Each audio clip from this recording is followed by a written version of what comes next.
Bom dia, boa tarde, boa noite, bonjour, bonsoir. Bonsoir à vous tous. Aujourd'hui, une journée un peu spéciale, comme vous le savez. On va partir avec toutes nos forces.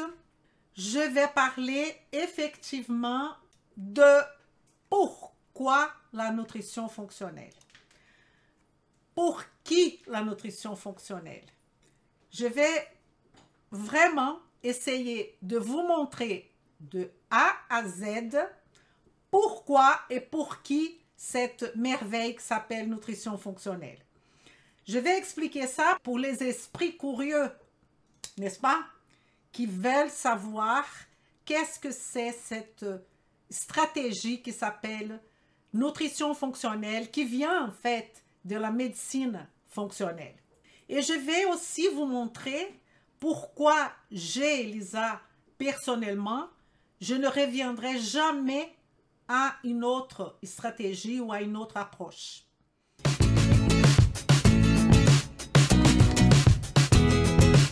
Vem comigo! Pour ceux qui ne me connaissent pas, je suis Elisa Marceau, chirurgien dentiste naturopathe, formatrice, et je vais vous montrer de A à Z comment appliquer la nutrition fonctionnelle pour transformer de vie, la vôtre et celle de vos clients ou de vos patients. Cette chaîne, elle est faite pour vous, professionnels de santé. La conception de professionnels de santé, d'ailleurs, c'est quelque chose qu'on va discuter ce soir aussi.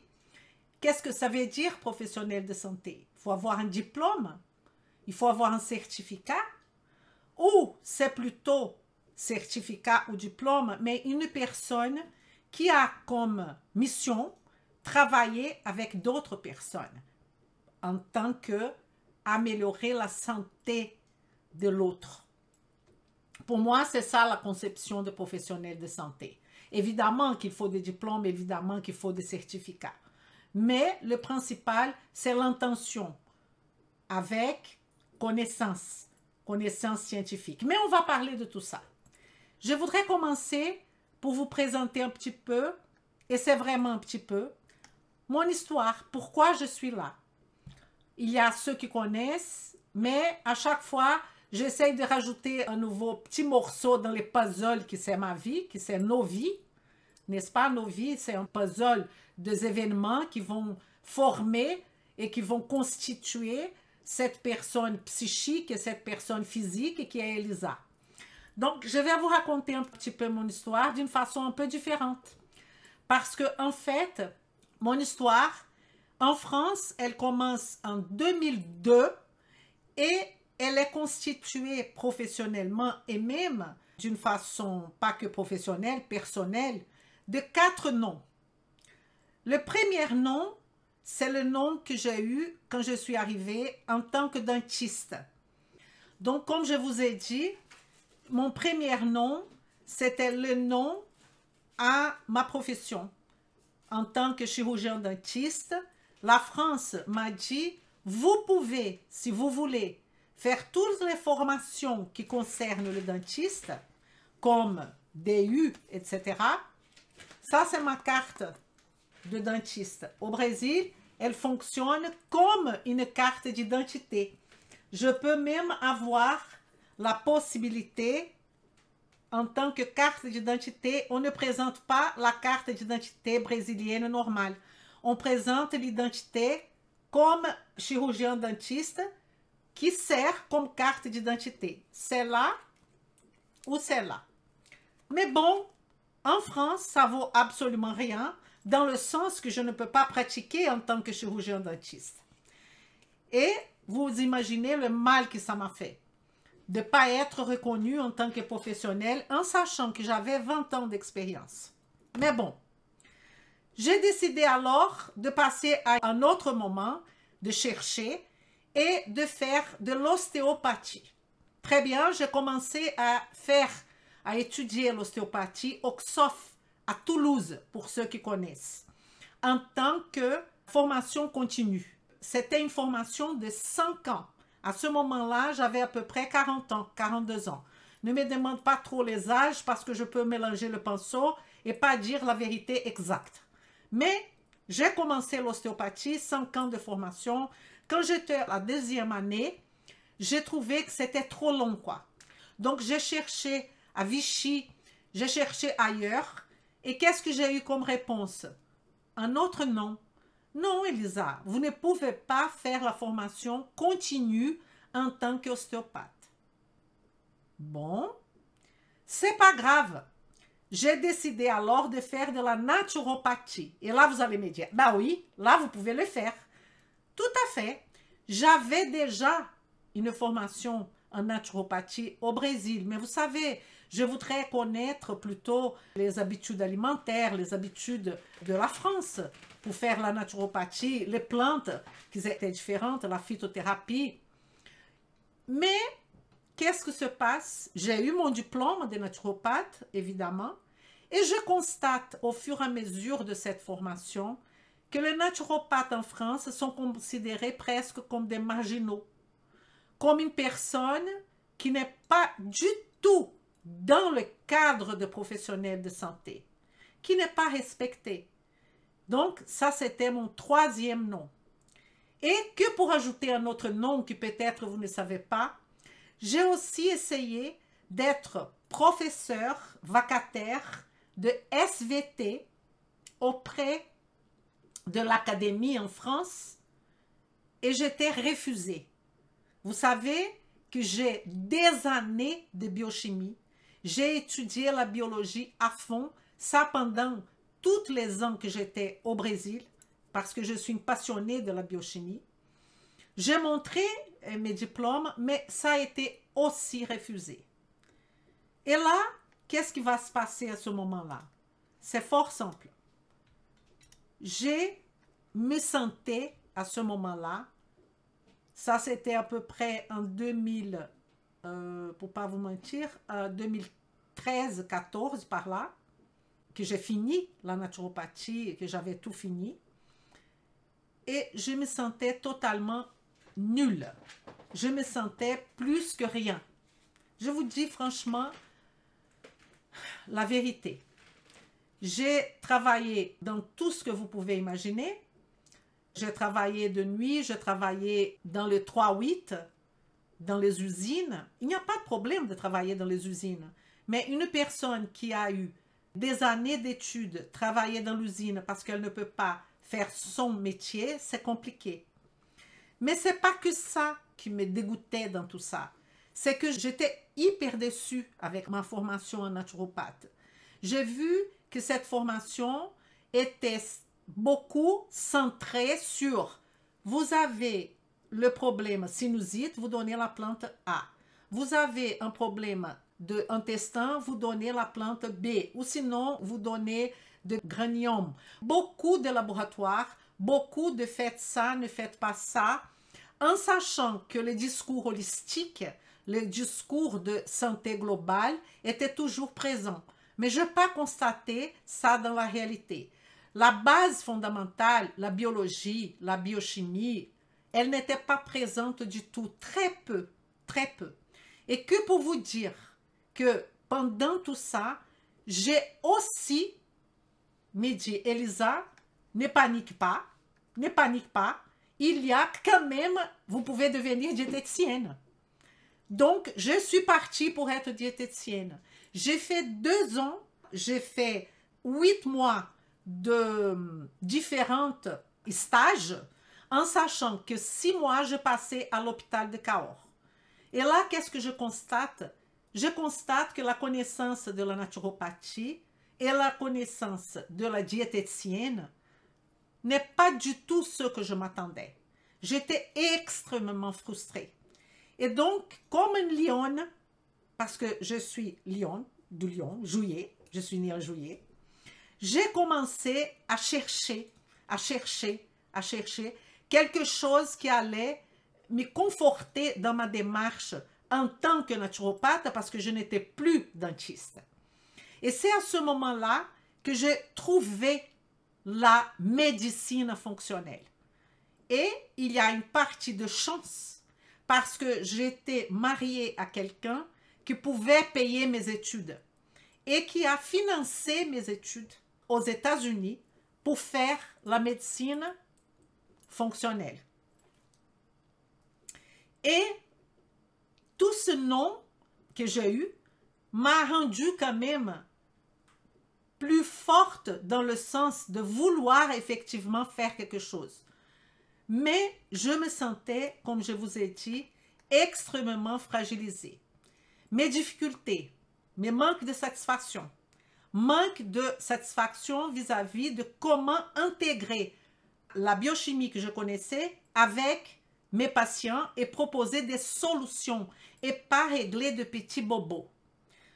Donc, quand j'ai trouvé la nutrition fonctionnelle, j'ai vu que je pouvais passer à un autre niveau, à une autre étape.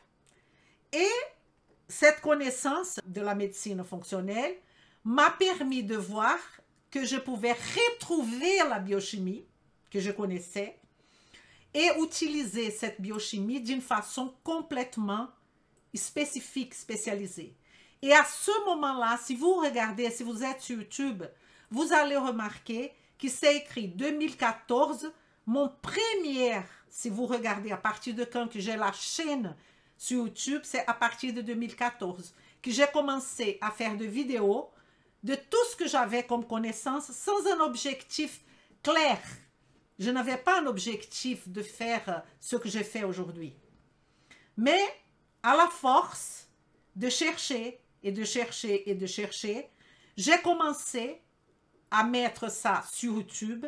J'ai commencé à avoir des connexions avec quelques laboratoires et j'ai proposé au laboratoire, un des laboratoires les plus connus, les plus respectés en Belgique, en France, même aux États-Unis, de devenir leur formatrice. Et ça a été une rigolade parce qu'ils n'ont que de médecins en tant que formatrice à cette époque-là. Il n'y avait que de médecins. Et les conseillers, qui était le conseiller qui me faisait de conseils vis-à-vis de ce laboratoire, dit non, Elisa, je vais regarder votre chaîne YouTube, mais je pense qu'on ne va pas plus loin parce que vous n'êtes pas médecin. Bon, les choses sont passées et lui, il m'a invité de devenir quand même formatrice dans ce laboratoire-là. Et avec ça, mes élèves, j'ai eu l'opportunité de voyager dans toute la France, de connaître toutes sortes avec ce laboratoire, que je remercie toujours à la personne qui m'a aidé. Il sait qui il est et je vais le remercier jusqu'à la fin de ma vie, de mes jours. Parce qu'il m'a donné cette opportunité de montrer mon travail avec la nutrition fonctionnelle en utilisant ma connaissance en biochimie. Et c'est là que vraiment j'essayais de faire de mon mieux vis-à-vis de ces élèves que j'ai commencé à voir. Et j'ai constaté que la souffrance de mes élèves, en passant par le médecin, s'ils étaient là devant moi, c'est parce qu'ils n'étaient pas contents avec leur pratique. Ça n'allait pas. Les naturopathes étaient pas respectés, n'avaient pas beaucoup de connaissances. Il y avait des ostéopathes qui n'étaient pas contents non plus, qui voulaient plus. Il y avait même des kinés qui voudraient être maîtres de leur métier. Il y en avait toutes sortes de coachs, coach nutrition, coach sportif. J'ai eu la possibilité de voyager partout en France, au nord, au sud, est et ouest, et de vous connaître. Et un jour, j'ai commencé, avant ça, je voudrais vous dire que, évidemment, j'ai commencé à avoir des stratégies pour avoir plus de clients et j'ai commencé à augmenter ma clientèle d'une façon exponentielle. J'ai commencé à devenir expert, spécialement pour les femmes ménopausées. C'est comme ça que je me suis dit, maintenant, Elisa, tu gères. J'ai commencé vraiment à transformer ma vie.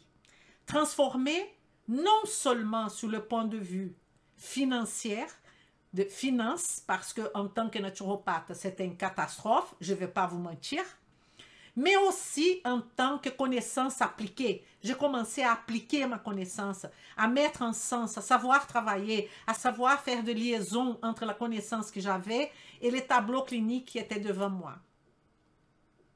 Et ça, comme ça qu'a commencé mon histoire de succès. La seule chose, c'est que ça a pris presque 10 ans Et quand je commençais à travailler dans ce laboratoire et j'ai vu la souffrance de collègues et de personnes, de professionnels de santé que j'ai eu l'opportunité de discuter, de côtoyer, par chance, parce que le laboratoire a voulu changer ma façon de travailler, je n'ai pas accepté et d'un coup de tête, j'ai ouvert l'Académie Marceau. Et cette académie, j'ai commencé à la structurer pour donner la base fondamentale, pour donner tout ce qui est de la biochimie, de la chimie et de la biologie fondamentale, qui seulement le contenu qui peut aider les personnes, les professionnels de santé, à maîtriser, à dominer leur métier en utilisant des stratégies fonctionnelles. Plus j'implémentais des outils de la nutrition fonctionnelle dans ma pratique, plus je voyais que je pouvais guérir réellement mes patients. Et je ne serais pas là en train de vous dire ça aujourd'hui si ce n'était pas pour des centaines de personnes que j'ai vues, que je vois tout le temps. Aujourd'hui, j'ai de place pour de nouveaux patients pour 2024. Donc, je n'ai plus de place en fait. Et je suis en train de vous former pour que je puisse envoyer mes clients, mes patients à vous. Parce que c'est comme ça qu'on va faire que cette merveille, que c'est cette stratégie, soit accessible à tous les professionnels de santé. Et donc, être vainqueur, c'est de se sentir bien dans sa peau. C'est de pouvoir vivre de son métier comme on veut. Parce que vous allez me dire, le médecin va me dire, mais je vis très bien de mon travail. Les dentistes vont dire la même chose. Mais la question est, il y a parmi eux quelques-uns, pas beaucoup, qui ne sont pas contents avec la façon de faire. Parce que ce sont de professionnels qui sont dans le chronique et qui ne sont pas dans les aigus. Et on va discuter de cette médecine aujourd'hui. On ne va pas la critiquer, au contraire. Mais je vais vous montrer la différence entre ce qu'on fait, médecine et nutrition fonctionnelle, qu'est-ce que c'est la différence déjà, et la médecine classique. On va parler de ça.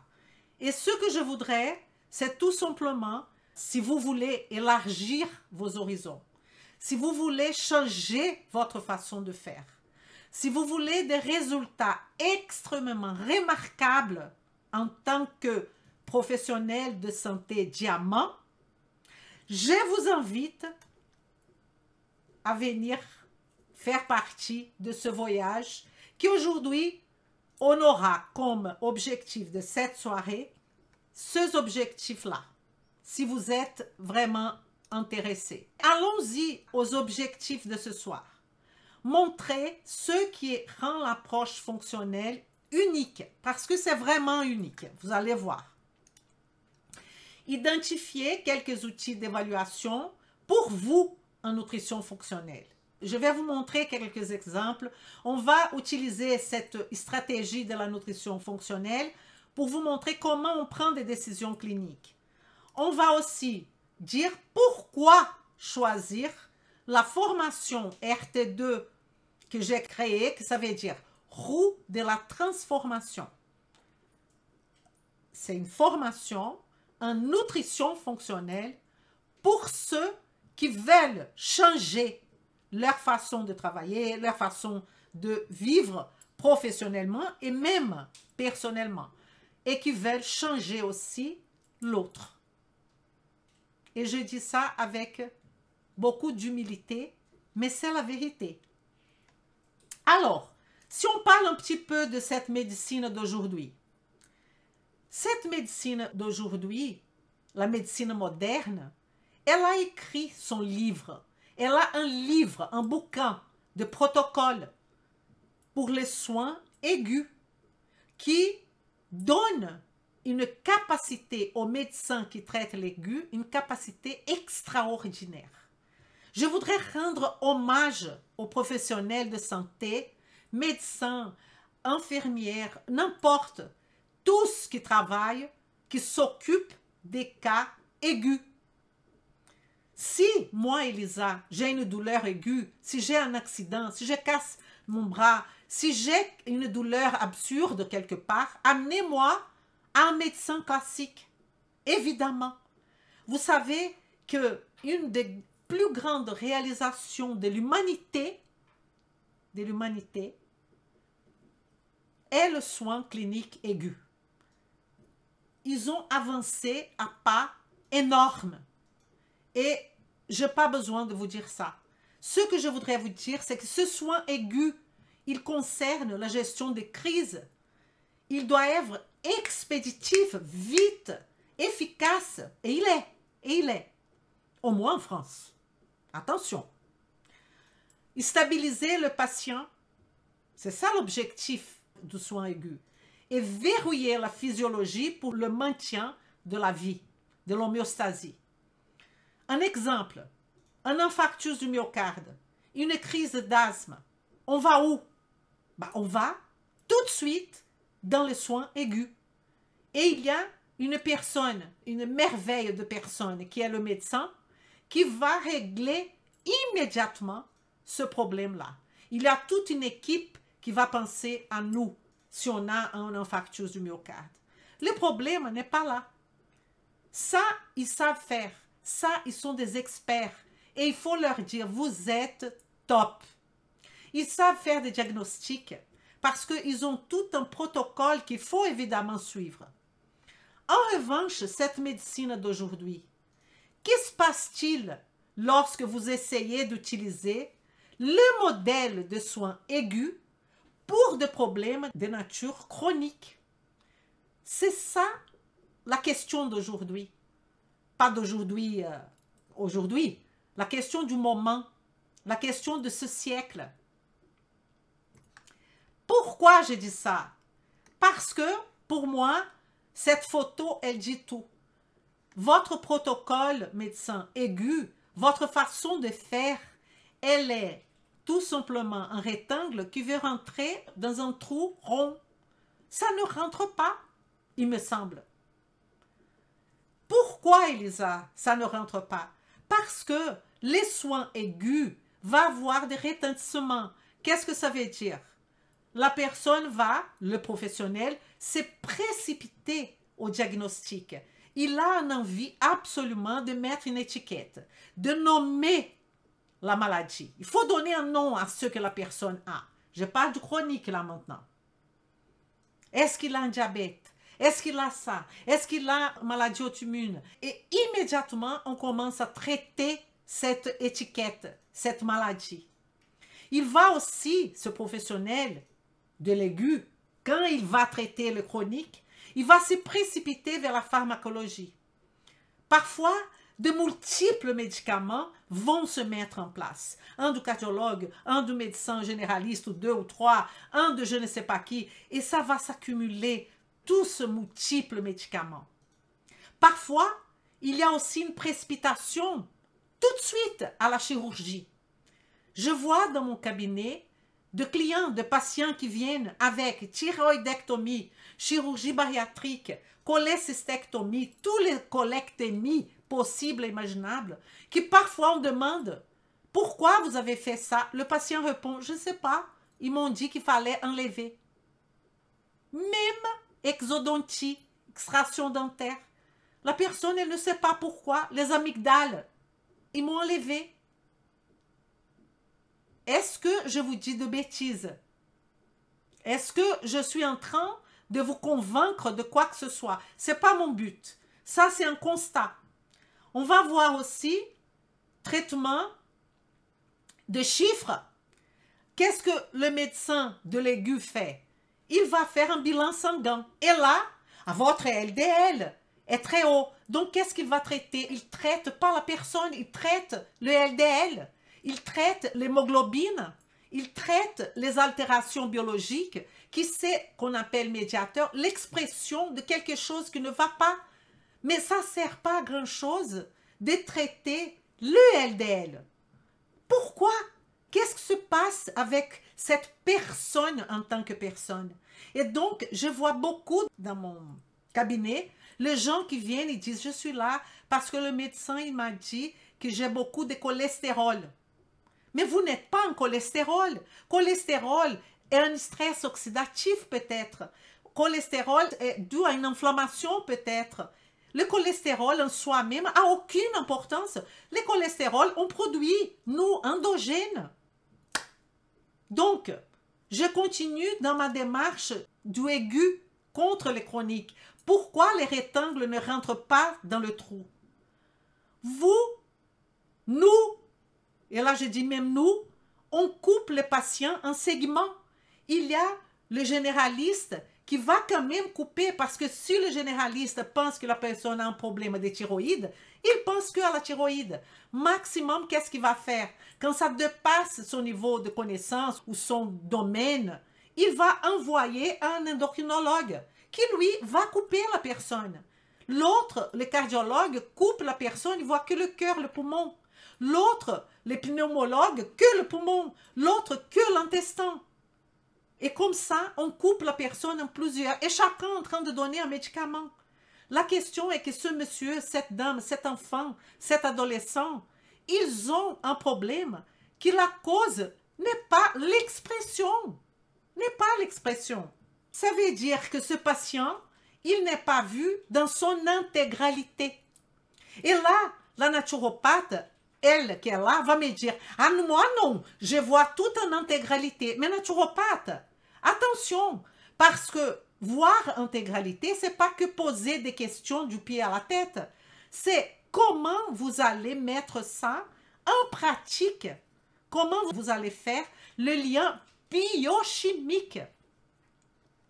Et quel est le résultat de tout ça, de cette médecine d'aujourd'hui?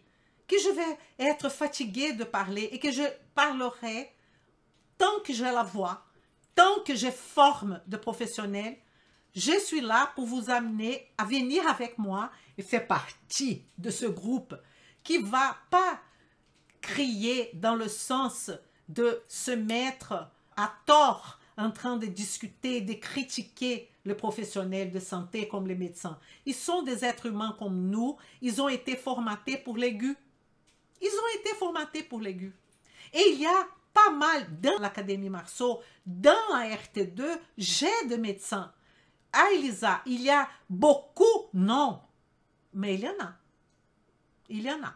Et je voudrais les inviter de plus en plus. Il y a même des dentistes, il y a des kinésithérapeutes, d'ostéopathes, chiropracteurs, éthiopathes, naturopathes, diététiciennes, coach sportif, coach en nutrition.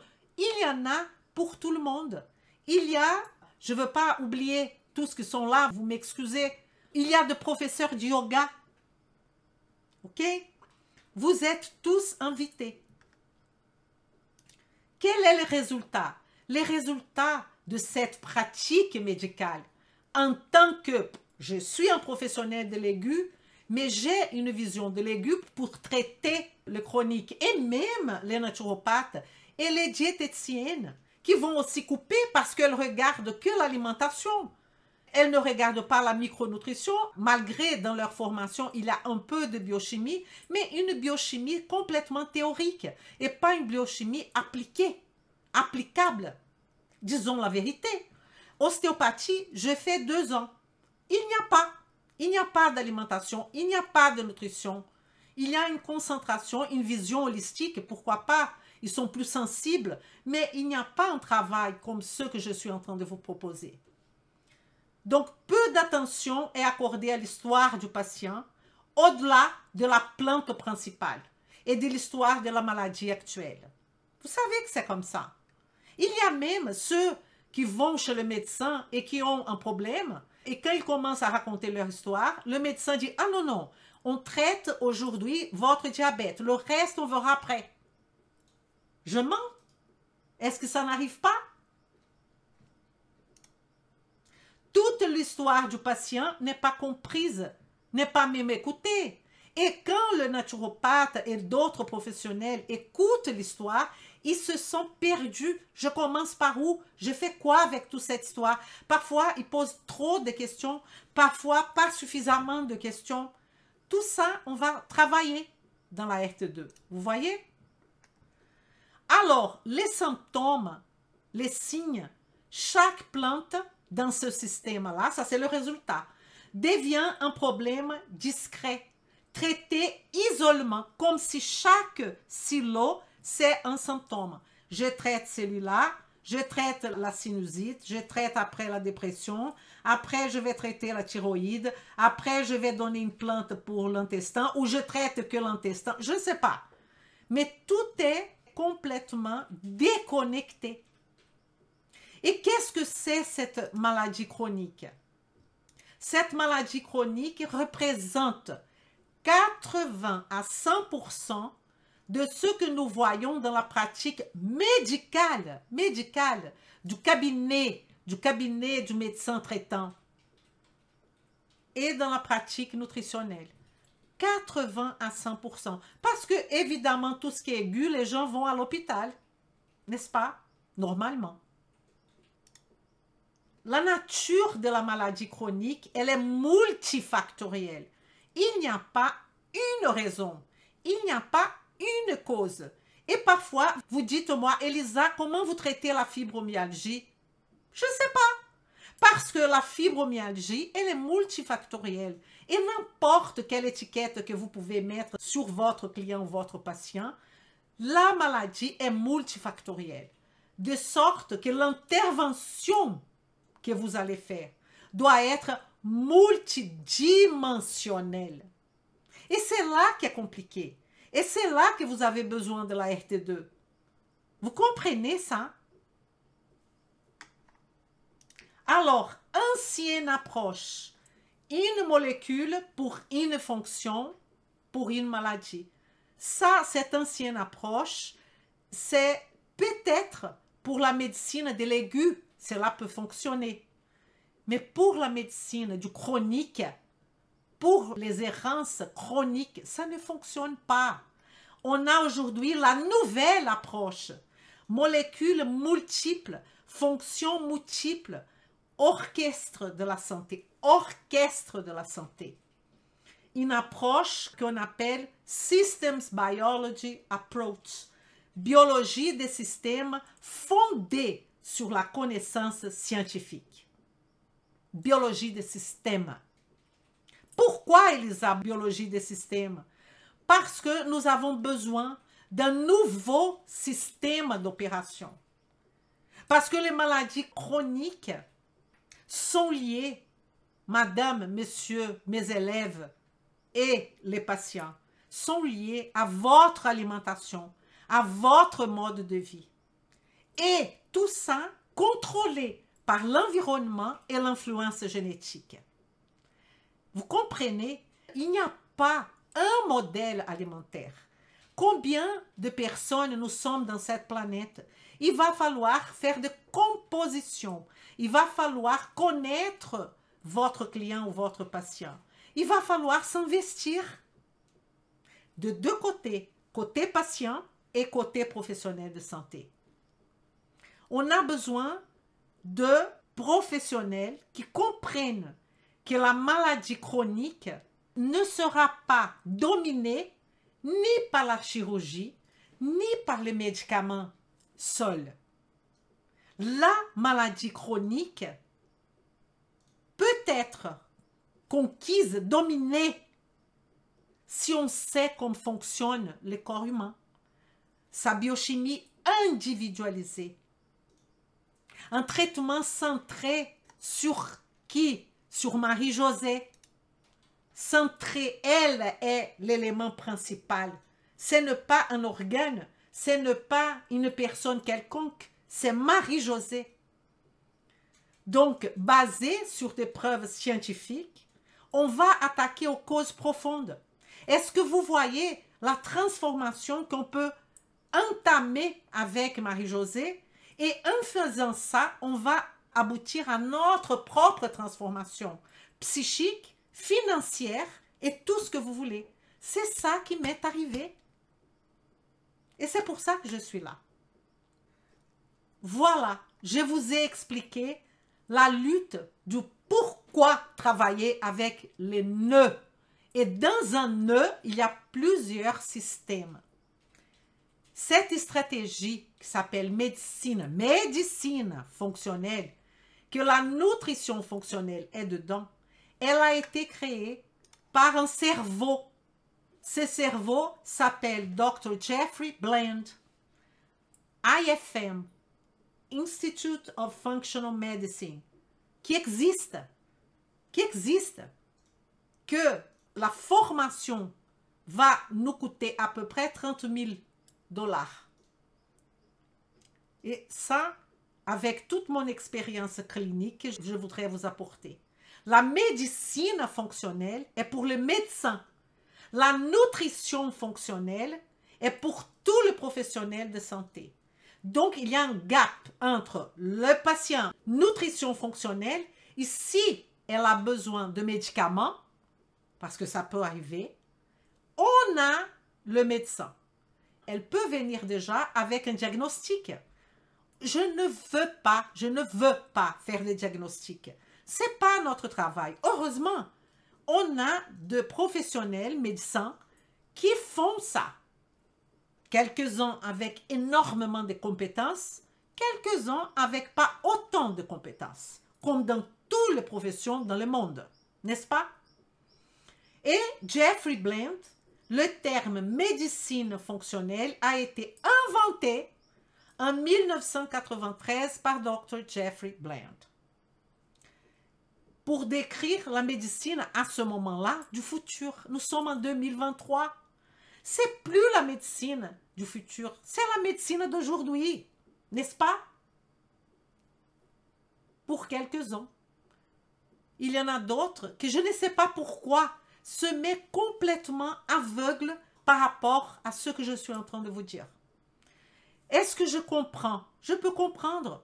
Vous êtes médecin, vous avez votre clientèle, vous avez votre façon de faire. Pourquoi, Elisa, je vais rentrer dans une formation comme la vôtre? Ne rentre pas. Si vous vous sentez confortable avec ce que vous faites, il n'y a pas de problème.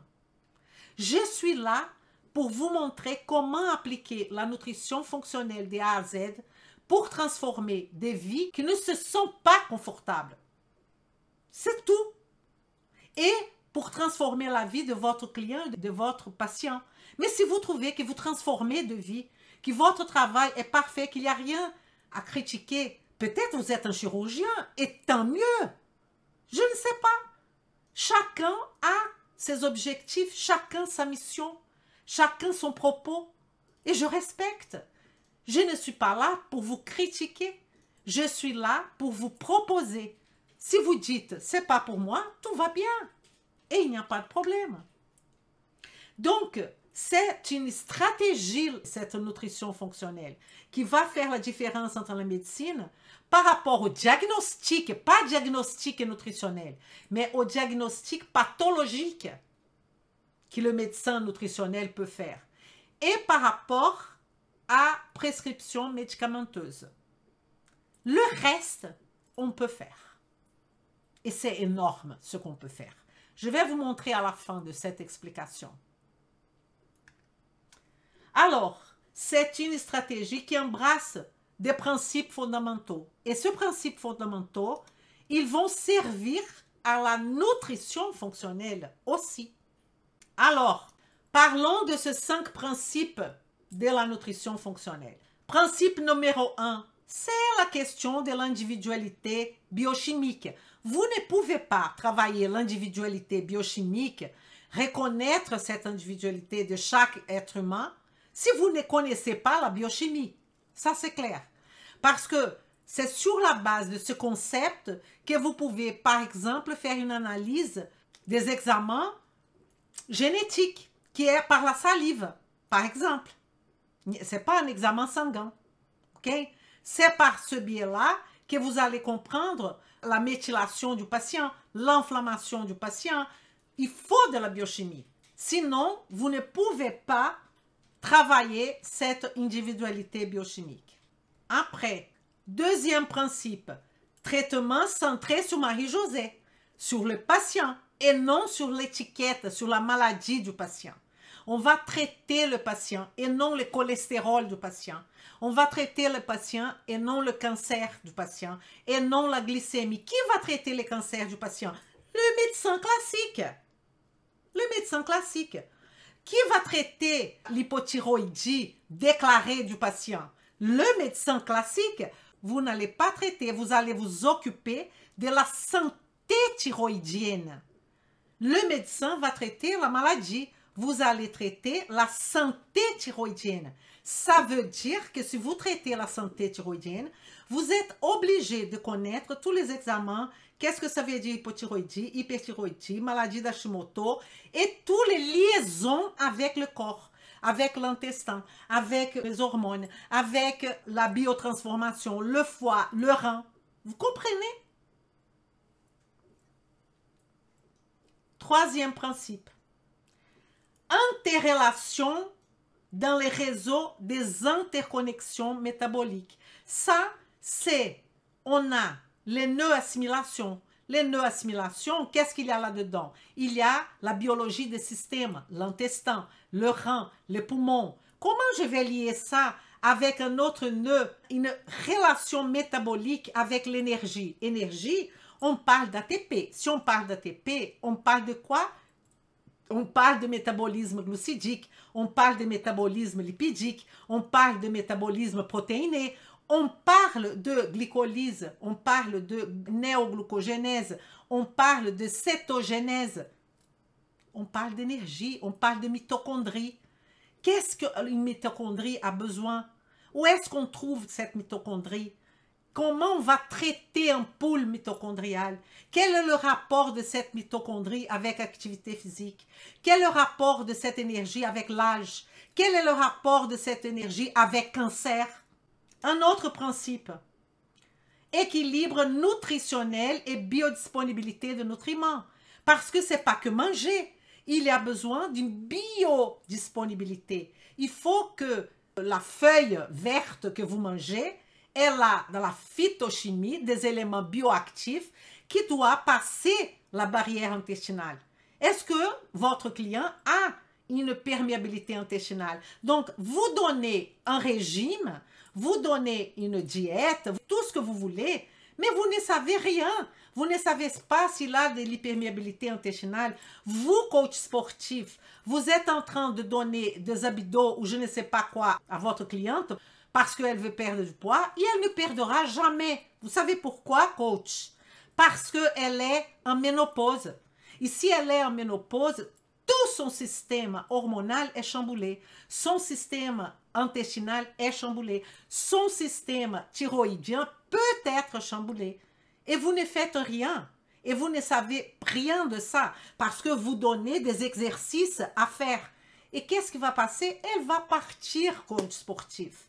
Parce qu'elle n'a rien que vous avez apporté à pardonner. Qu'est-ce que fait un premier, un deuxième ou un troisième en tant qu'exercice? Ça ne sert pas à grand-chose, professionnel. La même chose pour la réflexologue plantaire. Qu'est-ce que vous apportez de plus au patient? Quelle est votre différence? Pas seulement en tant que réflexologue plantaire, mais en tant que professionnel de santé. En réflexologie plantaire, c'est une technique qui va marcher pour certains et pas du tout pour d'autres. Excusez-moi. Mais c'est comme ça. Alors, santé comme vitalité positive. Santé comme vitalité positive, c'est pas de prendre notre invitée Marie-Josée qui est patiente, c'est pas de prendre Marie-Josée et dire vous n'aurez pas de maladie, pas du tout ça. C'est de amener cette patiente, on va aller à sa physiologie la plus vigoureuse possible et imaginable. On va potentialiser tout ce qu'elle a à nous offrir.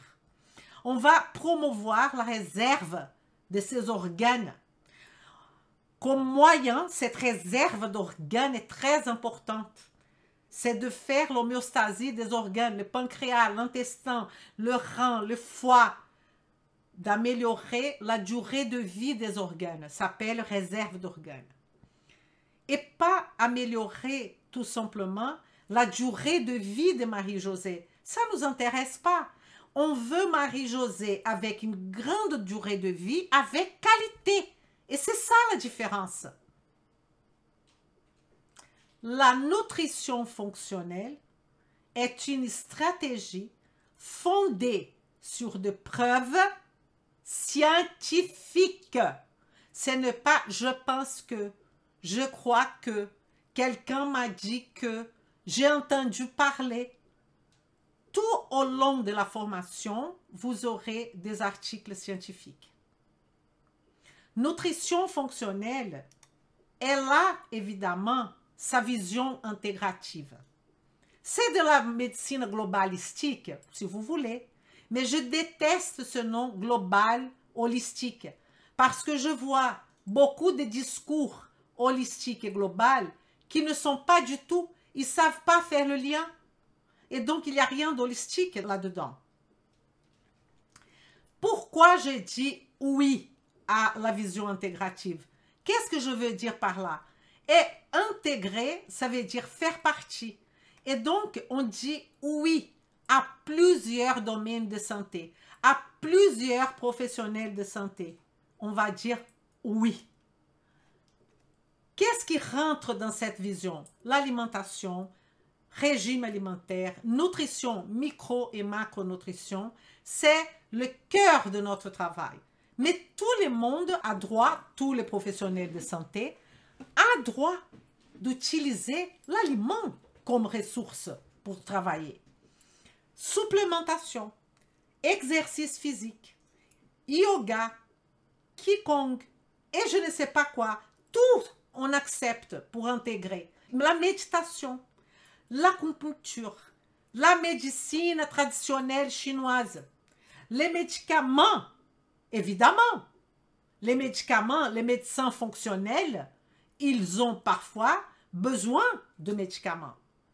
Toutes les techniques de coaching que vous avez appris, la réflexologie plantaire, les techniques de respiration, le massage. Donc, vous êtes bien là-dedans. Ça, c'est pour vous dire que vous êtes tous bienvenus. D'accord? Alors, la nutrition. La nutrition, comme je vous ai dit, micro, macro, elle est la pierre angulaire de la nutrition fonctionnelle. Elle est axée sur la prévention et aussi elle est thérapeutique. La nutrition et les aliments sont de puissants modificateurs de réponses biologiques multi-cibles. Je vous avais dit, multi-cibles. Donc, vous aurez besoin de savoir qu'est-ce que c'est, comment utiliser, qui, dans quelle situation. La vitamine D, la B12, la méthylcobalamine, comment la mesurer, le magnésium. Ce n'est pas stressé, on court pour donner du magnésium. Il y a plusieurs types de magnésium. Le folate, la B9, notre triade B9, B12, ferritine, pour les véganes par exemple. Mais végan enfant, végan adolescent, végan femme ménopausée, non ménopausée, tout ça fait partie de la nutrition fonctionnelle. Maladies et conditions liées, je vous donne un exemple. Au métabolisme de B9. Ah, Elisa, à quoi sert d'étudier la B9? Et cette liste, elle est limitée. Spina bifida et d'autres anomalies du tube neuronal. Dépression, anxiété, maladie d'Alzheimer, déclin cognitif, maladie cardiaque et accident vasculaire cérébral, cancer, hypertension, mauvaise désintoxication, méthylation, mauvaise énergie, anémie.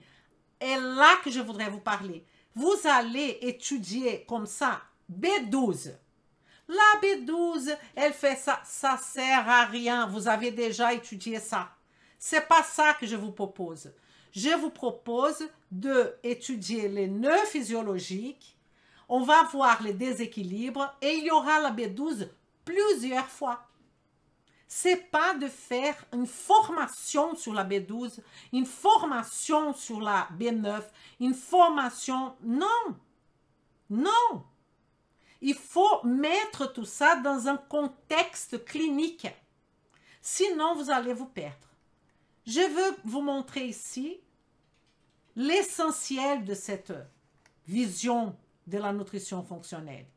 Voici le top de l'iceberg. Vous connaissez un iceberg. Qu'est-ce qu'il y a dans les tops de cet iceberg? Les tops, on a diabète, on a cancer, on a toutes les maladies auto-immunes, on a l'obésité, on a fibromyalgie, on a polyarthrite rhumatoïde, on a lupus, on a toutes les étiquettes que vous voulez. Tout c'est là-haut. Et qu'est-ce que fait l'aigu? L'aigu va traiter là-haut. Qu'est-ce qui est responsable de donner ces étiquettes? Le médecin classique. OK. Mais quelles sont les causes sous-jacentes de tout ça? Un déséquilibre hormonal, un problème de détoxification. Détoxification de quelle phase? Phase 1, phase 2? Un problème inflammatoire, un déséquilibre inflammatoire, un problème structurel au niveau de la membrane cellulaire, au niveau des muscles, au niveau des articulations. Quel type de structure est en jeu? Au niveau de membranes des organites, comme tous les organites qui ont des membranes, de déséquilibre immunitaire inné, adaptatif, TH7, TH2, TH17, TH1, TH7. Quel est le niveau de T régulateur de ce patient? Quelles sont les dysfonctions mitochondriales? De problèmes de digestion, digestif, de microbiote, de problèmes inflammatoires, tout au niveau intestinal, de déséquilibre, de dysbiose. Qu'est-ce qui cause cette dysbiose? De exposition toxique, de tout ça ensemble. Vous voyez pourquoi la nutrition fonctionnelle?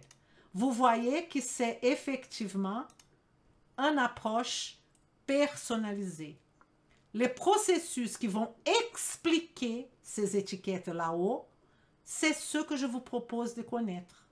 Et vous allez être capable non seulement de comprendre ces causes sous-jacentes, mais savoir faire un lien entre tout ça. Et comment il a? Par une approche personnalisée, par en train d'étudier les causes profondes de la maladie chronique. Vous pouvez mettre ça au pluriel.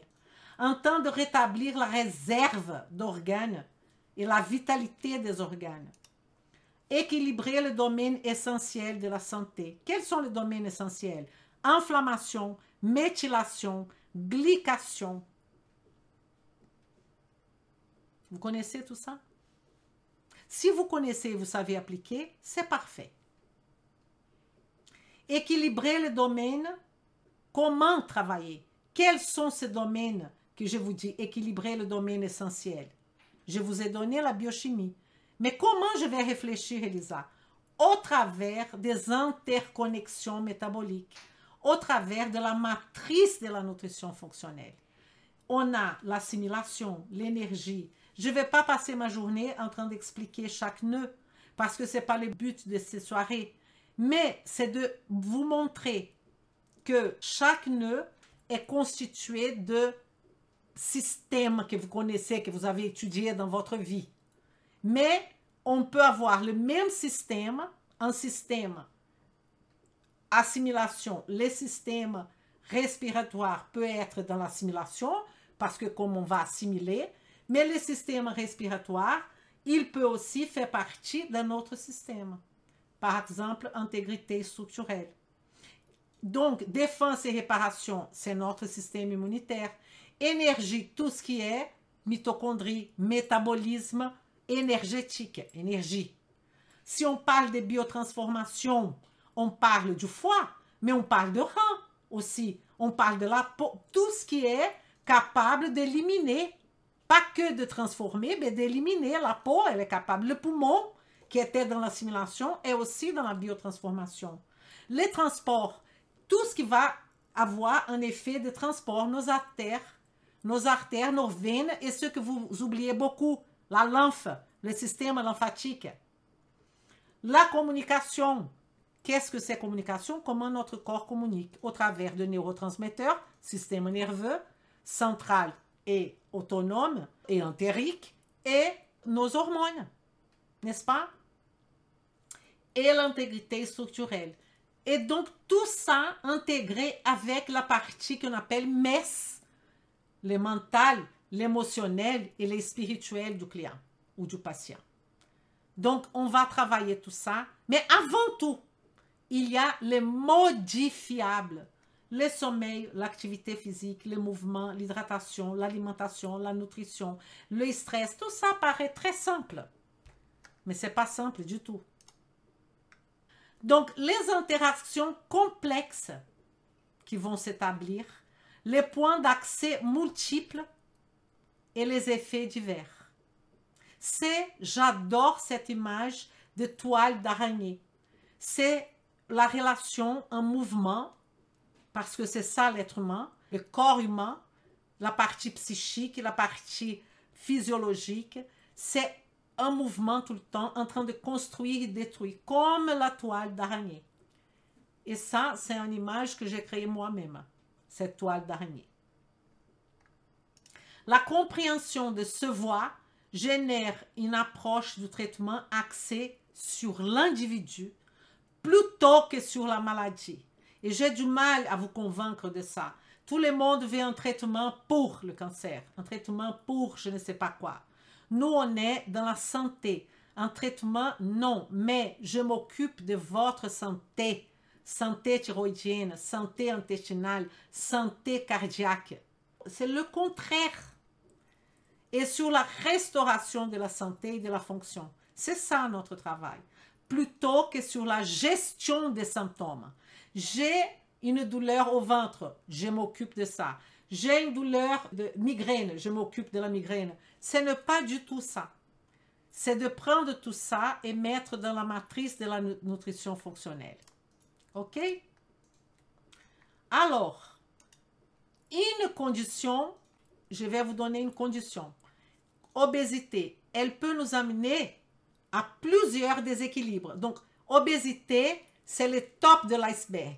Regardons en bas de cet iceberg. On a inflammation, déséquilibre hormonal, génétique, épigénétique, les modes de vie du patient, la diète, le mouvement, les exercices, les troubles d'humeur.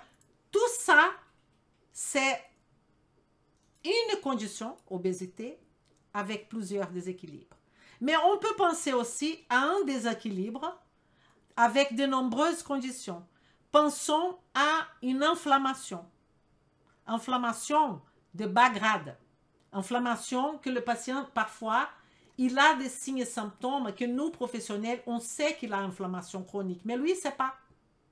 Cette inflammation, elle peut nous entraîner à maladie cardiovasculaire, à dépression, à arthrite, à cancer, à diabète, et j'en passe. Prenez par exemple l'hypertension. L'hypertension. Votre patient prend un médicament pour l'hypertension, n'est-ce pas? Il y en a plein qui prennent. On va dire que parmi ce médicament, il y a un qui va toucher le système enzymatique comme la rénine. Donc la tension baisse. Il prend un médicament. Le médicament va toucher le système rénine-angiotensine. Va toucher spécifiquement la rénine. En tant que professionnel de la nutrition fonctionnelle, nous pouvons améliorer la santé vasculaire de ce patient. Améliorer l'équilibre entre la vasodilatation et la vasoconstriction. Et tout peut devenir normal. Et le système va se auto-corriger. Donc, avant de donner le médicament, et là je m'adresse aux médecins, pourquoi pas faire cette étude-là? Pourquoi pas donner une chance au corps? Comment s'installe une pathologie, une maladie? Il y a un processus qu'on appelle un continuum. Ça commence comme ça et ça va finir comme ça. Et je vous ai mis ici comment vos maladies, ma maladie, la maladie chronique, comment elle s'installe. Tout va commencer par des altérations biochimiques initiales. Aucun symptôme. Tout va bien. J'ai plein d'exemples pour ça, mais que je vais donner après. Fonction, vous voyez que c'est un continuum. Fonction cellulaire altérée. Là, on a de quelques manifestations sous-cliniques. Parce que vous savez que la maladie, elle ne vient pas comme une mauvaise surprise. Hein. Du jour au lendemain, j'ai un cancer. Du jour au lendemain, je suis diabétique. Du jour au lendemain, ben non. Il s'agit d'une conséquence de la diminution de la fonction de la cellule, du tissu et de l'organe au fil du temps.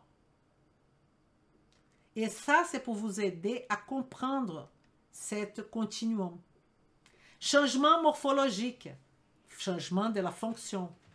Là, on a la maladie en stade précoce. Jusqu'au rouge, la pathologie est finalement diagnostiquée.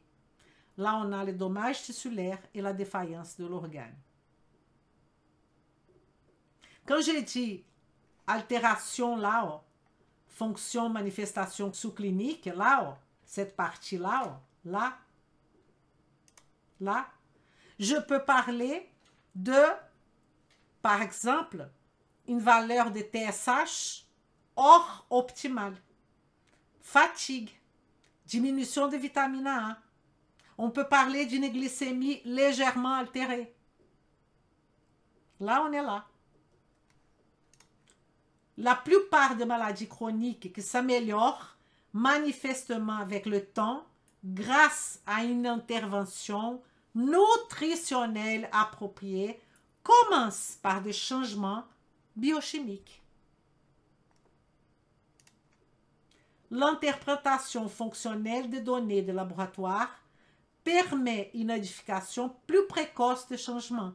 Vous avez obligation de faire des interprétations biochimiques en laboratoire? Non. Non. Mais vous avez quand même dans votre spécialité l'obligation de la comprendre au moins. Prenons un exemple. Ici, santé, conditions de santé vers la maladie en continuum. Qu'est-ce qui se passe avec Pierre? Maintenant, je vais parler de Pierre, d'accord? Donc, mon patient, mon client Pierre, ou ma cliente Ghislaine, on va parler de Ghislaine alors. Ma cliente, elle commence un peu de fatigue, elle présente des courbatures, ok? Et elle va chez le médecin, elle va chez quelqu'un, et on fait rien. Après un certain temps va passer, et cette Ghislaine, ma patiente Ghislaine, elle va commencer à présenter un peu plus de fatigue ou la même, un peu de migraine, des rhumes, des prises de poids.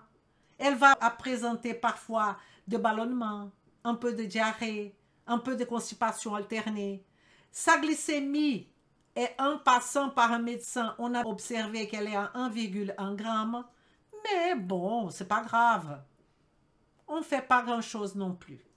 Et là, elle trouve un professionnel en nutrition fonctionnelle qui va observer que sa TSH n'est pas aux valeurs optimales, qui va observer que son homocystéinémie est en dessous de 7, qui va observer que la vitamine D n'est pas bonne, n'est pas optimale.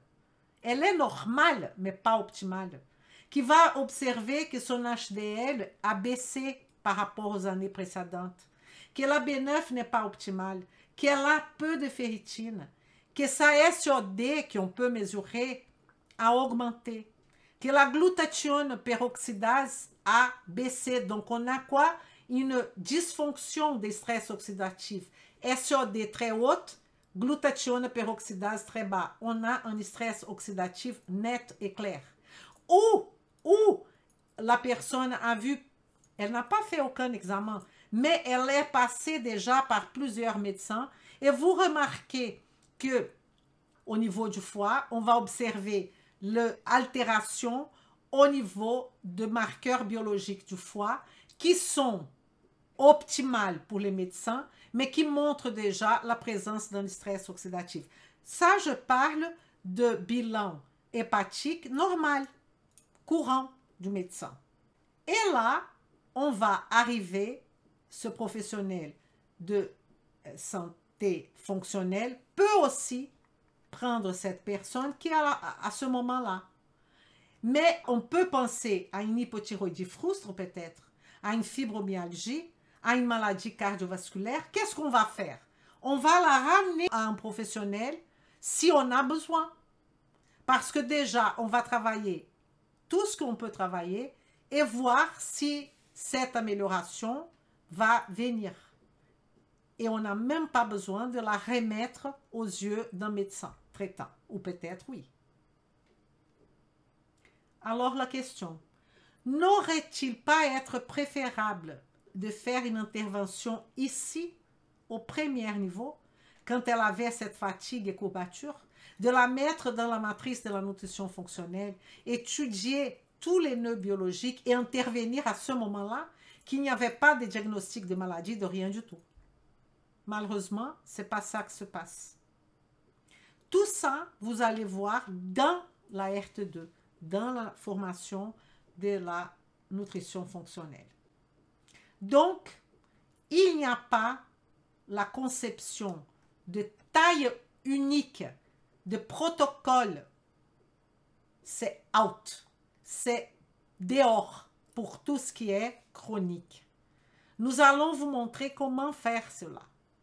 Je vais vous montrer. Médecine du mode de vie. C'est ça notre travail. Médecine du mode de vie. De quoi cette personne a-t-elle besoin pour améliorer sa fonction afin de soutenir la santé et la guérison? J'ai dit quand elle était au premier stage. De quoi elle a besoin? Donc, un régime, supplément, d'autres domaines, gestion des stress, sommeil réparateur, lumière, l'amour peut-être. Tout ça, de quoi elle a besoin? Nous allons lui proposer un programme qu'on appelle PAP, Programme alimentaire personnalisé. Je n'ai pas là pour vous montrer, parce que c'est pour elle, pour la personne qui est au centre de notre préoccupation. Donc, il va falloir un équilibre entre ce que la personne a besoin et ce que la personne doit enlever. Qu'est-ce que votre client ou votre cliente doit enlever pour améliorer la fonction afin de soutenir la santé et la guérison? Donc, ce sont deux questions. Qu'est-ce qu'elle a besoin et qu'est-ce qu'elle doit enlever? C'est ça la grande question. Elle doit enlever des choses comme les stress, toxines. Quand je parle de toxines, je parle de quoi? De tabagisme, de poisons comme le plomb. Je parle de détoxification, de médicaments, d'allergènes. Je parle d'infections, agents pathogènes, d'inflammation, de manque de méthylation, d'excès de méthylation, de réponse immunitaire anormale. Je parle de biochimie. On doit enlever quelques éléments, sinon on n'arrivera jamais. Il faut apporter et il faut enlever. Et je vous répète, il n'y a pas de régime adapté à tout le monde. C'est pour ça qu'on a ces fameux PAP, Programme alimentaire personnalisé. Comment établir cet équilibre? Dans la formation, vous allez apprendre à faire un questionnaire en nutrition fonctionnelle, à faire la timeline, la ligne du temps de votre client et de votre patient. La matrice, mettre cette personne dans la matrice de la nutrition, faire un diagnostic nutritionnel et commencer à traiter. Vous allez savoir comment traiter chaque nœud. Vous allez savoir comment prendre par exemple l'assimilation. Vous allez savoir qu'est-ce que faut-il envisager d'éliminer. Éliminer produits laitiers sans gluten, maïs, soja, céréales, protéines animales. Éliminer sucre raffiné. Ah Elisa, vous faites ça chaque fois. Non, je suis en train de vous faire réfléchir. Alimentation. Votre patiente, votre client, il est dans les groupes 1, 2, 3 ou 4. C'est quoi ça? C'est le niveau de transformation. L'alimentation de vous-même. Est-ce que c'est une alimentation ultra transformée? Beaucoup d'emballages. Les aliments transformés, numéro 3. Les ingrédients culinaires, numéro 2. Et les aliments peu ou pas transformés. Votre client, votre patient et vous-même, vous êtes groupe 1, 2, 3 ou 4. Il y a toujours une prédominance. Est-ce qu'on a besoin de gérer les stress de ce patient? Est-ce qu'on a besoin d'éliminer l'alcool? Est-ce qu'on a besoin d'éliminer le tabac? Est-ce qu'on a besoin d'éliminer les conservateurs? Est-ce qu'on a besoin de voir pourquoi il y a autant d'infections et éliminer toutes ces infections? En termes de ajouter, est-ce qu'il faut l'ajouter de la bétaïne, de l'acide chlorhydrique, des enzymes digestives? Et je ne parle pas encore de supplémentation. Je parle que de l'alimentation. Des probiotiques. Probiotiques est toujours supplémentation. Hein. Prébiotiques, aliments fermentés, glutamine, nutriments méthylés, oméga 3, aliments riches en fibres, aliments riches en antioxydants, phytochimie, je n'en sais rien. J'ai fait une petite liste là pour vous dire qu'il va falloir éliminer des choses, il va falloir ajouter des choses. Comment aborder tout cela d'une façon méthodique, que vous ne perdez pas, que vous savez qu'est-ce qu'il faut faire en premier, en deuxième, sans avoir de protocole. Mais il faut réfléchir à quoi? Par où commencer? Quelles sont les priorités? C'est ça la RT2. C'est ça la formation. Vous allez devenir un expert en nutrition fonctionnelle. Vous allez évaluer et traiter vos clients, vos patients avec des problèmes de santé chroniques, devenant professionnels de référence. Vous allez augmenter votre revenu pour ceux qui ont besoin et développer votre pratique en utilisant une stratégie holistique que les clients recherchent de plus en plus pour rétablir leur santé. Vous allez intégrer de puissantes pratiques du MES, mental, spirituel et émotionnel, avec les clients pour soutenir la capacité de guérison. Vous allez pratiquer votre profession fondée sur des arguments scientifiques.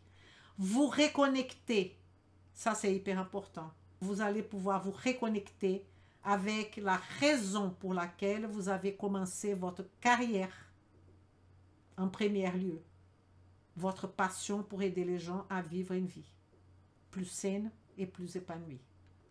Est-ce que vous avez des questions? Parce que je sais que parmi les personnes qui sont là, il y aura d'autres qui vont avoir accès à cette vidéo.